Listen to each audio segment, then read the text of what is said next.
거미 스마일 치료에서 가장 중요한 것은 얼마나 잇몸을 자를 것인가가 아니라 왜 잇몸이 많이 보이는가를 먼저 정밀하게 분석하는 것입니다. 안녕하세요. 치주과 전문의 서종진입니다. 진료실에서 이 거미 스마일 때문에 고민하는 분들을 정말 많이 만납니다. 그런데 상담을 하다 보면 가장 많이 듣는 질문이 있습니다. 잇몸만 조금 자르면 되는 거 아닌가요? 사실은 그렇지 않습니다.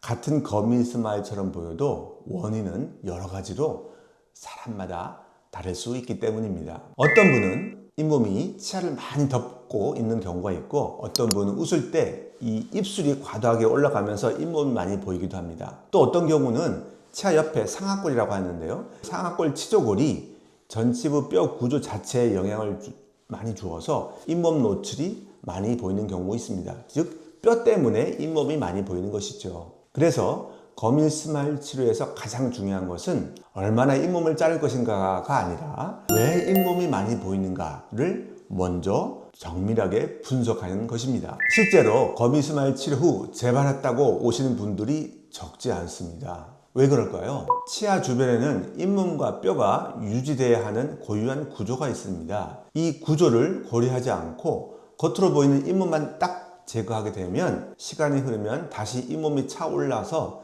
다시 잇몸이 많이 보이는 겁니다. 처음 기대했던 만큼의 결과가 나오지 않는 경우가 많이 생길 수 있습니다. 또 입술을 위로 끌어올리는 힘이 강한 경우에는 잇몸만 정리해서는 충분한 개선이 어려울 수 있습니다. 그래서 저는 치료 전에 단순히 사진만 보고 판단하지 않습니다. CT를 통해 잇몸과 뼈의 위치를 확인하고 치아의 길이, 가로 세로 비율이죠, 웃을 때 잇몸이 올라가는 정도, 뼈의 형태까지 함께 분석을 합니다. 그리고 컴퓨터 분석을 통해서 환자분마다 어떤 치료가 필요한지 거기에 맞춰서 계획을 세우게 됩니다. 치아가 실제로 짧아 보이는 경우에는 잇몸 성형을 통해 치아와 잇몸의 비율을 쉽게 조정할 수 있습니다. 반대로 웃을 때 윗 입술이 과하게 이렇게 올라가는 경우에는 구강 전정술, 즉 입술 재배치술을 고려하기도 합니다. 구강 전정술은 입술 자체를 바꾸는 수술이 아니라 입술이 과도하게 올라가는 움직임을 조절하여 웃을 때 잇몸 노출을 줄이는 치료입니다. 실제로는 잇몸 성형과 구강 전정술을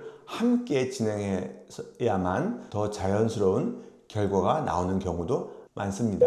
또 저는 물방울 레이저를 이용하여 이 잇몸 성형 치료를 진행하고 있습니다. 구강 전정술도 이 물방울 레이저를 이용해서 함께 진행을 하고 있는데요, 이 물방울 레이저는 조직 손상을 최소화하면서 치료할 수 있습니다. 그래서 출혈과 통증이 아주 적은 치료가 가능합니다. 국제 레이저 학회 WCLI의 마스터 자격증을 보유하고 있고, 지금까지 4,000건 이상의 잇몸 성형과 거미 스마일 치료를 진행해 왔습니다. 또한 어떤 경우는 재발하고 어떤 경우는 결과가 아주 오래 유지되는지에 대한 오랜 연구를 해왔습니다. 5년간의 임상 데이터를 분석한 연구는 국제 임상 연구를 통해서 SCI급 국제학술지에 게재하기도 했습니다. 하지만 중요한 것은 경력이나 논문 자체가 아닙니다. 중요한 것은 모든 환자에게 같은 치료를 하는 것이 아니라 현재 상태에 맞게 정확하게 분석을 하고 원인에 맞는 치료를 선택하는 것입니다.